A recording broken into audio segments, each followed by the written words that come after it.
Air France va quitter en 2026 l'aéroport d'Orly et regrouper ses opérations à Paris-Charles de Gaulle, à l'exception des liaisons vers la Corse, a annoncé mercredi la compagnie, justifiant cette décision par une chute structurelle de la demande. 6 lignes à partir d'Orly seront supprimées, 3 vers l'outre-mer, Pointe-à-Pitre, Fort-de-France et Saint-Denis de la Réunion, et 3 autres en métropole, Toulouse, Marseille et Nice. La low-cost du groupe aérien français, Transavia, prendra le relais vers ces 3 dernières depuis le même aéroport, a précisé Air France dans un communiqué.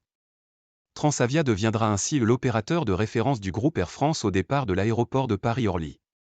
Transavia poursuivra sa trajectoire de développement, notamment grâce à la montée en puissance de sa nouvelle flotte composée d'Airbus de la famille A320neo, a détaillé le groupe.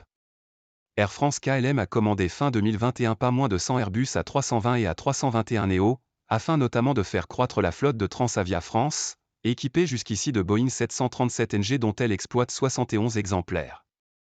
Si la demande de voyage pour loisirs et raisons familiales a explosé depuis la crise sanitaire, bénéficiant au low-cost dans toute l'Europe, les compagnies traditionnelles ont davantage peiné à retrouver leur fréquentation, en particulier sur les liaisons courtes et les voyages pour raisons professionnelles.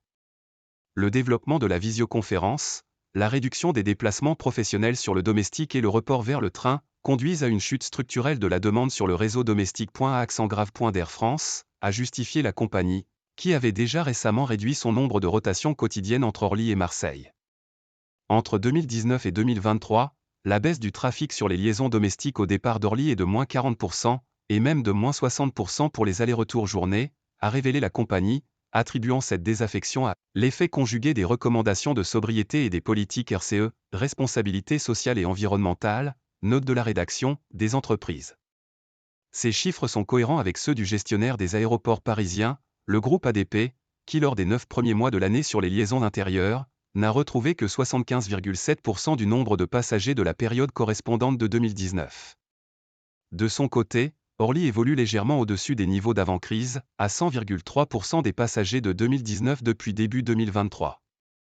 Air France, dont les lignes intérieures sont globalement déficitaires bien que le groupe Air France-KLM ait renoué dès 2022 avec les bénéfices après la crise sanitaire, veut ainsi capitaliser sur sa plateforme de Paris-Charles de Gaulle pour des correspondances entre ses réseaux internationaux et français. Exception à ce mouvement, les liaisons vers la Corse, conformément au cahier des charges de la délégation de services publics, DSP. Les liaisons Air France vers la Corse resteraient assurées depuis Paris-Orly, a expliqué la compagnie, candidate avec Air Corsica au renouvellement de ce dispositif à partir de 2024.